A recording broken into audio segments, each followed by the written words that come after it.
Tonight, a potential big change to the price of traffic tickets. They could soon be based on your income. This idea is to tackle ballooning court fees for low-income Californians, an issue we've been tracking for years. KCRA 3's Tom Miller is live tonight with more. Tom?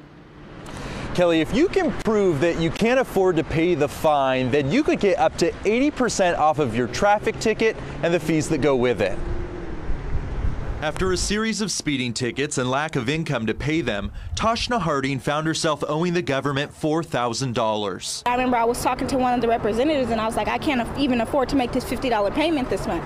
And she was basically like telling me that I don't care. In an effort to prevent this type of debt from ruining lives, State Senator Robert Hertzberg is proposing a bill that would limit the amount low-income earners pay for traffic citations and stop automatic driver's license suspensions for failure to pay. Is the purpose of government to collect money off the backs of people, or is the purpose to enforce the law? We're using money to try to enforce the law. A KCRA 3 investigation in 2015 found California had more than $10 billion in uncollected court-ordered debt. Under Senate Bill 185, anyone whose income is less than 2.5 times the federal poverty level could get a break of up to 80%. They show them, here's my pay stub, here's what I make, here's what my rent is, here's how much I can afford. The judge looks at it just like in every other case. The law would not apply to DUI or reckless driving cases, and decisions would ultimately be up to a judge. People who fail to show in court would have a chance to reschedule.